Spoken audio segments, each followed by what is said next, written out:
বিদুর প্রশ্ন করেছিলেন, মরীচি, স্বয়ম্ভুব মনু আদি প্রজাপতিগণ কিভাবে ব্রহ্মার নির্দেশ অনুসারে সৃষ্টি করেছিলেন এবং কিভাবে তারা এই জগৎকে প্রকাশ করেছিলেন। একাদশ শ্লোক।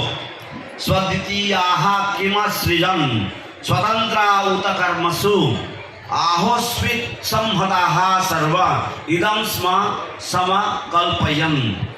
অনুবাদ, তারা কি তাদের পত্নীদের সহযোগিতায় সৃষ্টি করেছিলেন, অথবা স্বতন্ত্রভাবে সৃষ্টি করেছিলেন, কিংবা সকলে মিলিত হয়ে এই জগৎ সৃষ্টি করেছিলেন?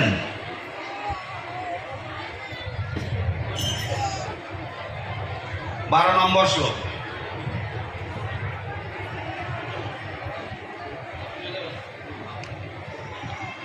আচ্ছা, Shrimad Bhagavatam, Canto 3, Chapter 19, text number 9, 10 and 11.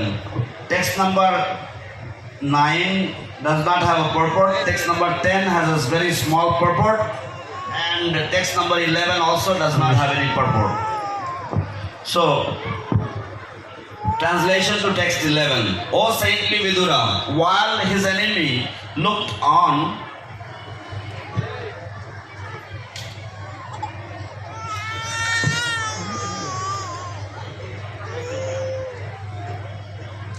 sorry, it's chapter 20, text number 9, 10 and 11. Okay. So text 9 has a purport, text 10 and 11 does not have purports. Translation. Vidura said, since you know of matters inconceivable to us, tell me, O holy sage, what did Brahma do to create living beings after evolving the Prajapatis, the progenitors of living beings? Purport. Significant here is the word of Vyakta Margavit, one who knows that which is beyond our perception. To know matters beyond one's perception, one has to learn from a superior authority in the line of disciplic succession.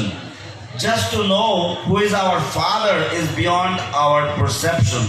For that, the mother is the authority. Similarly, we have to understand everything beyond our perception from the authority who actually knows. The first Avyakta Margavit or authority is Brahma, and the next authority in disciplic succession is Narada.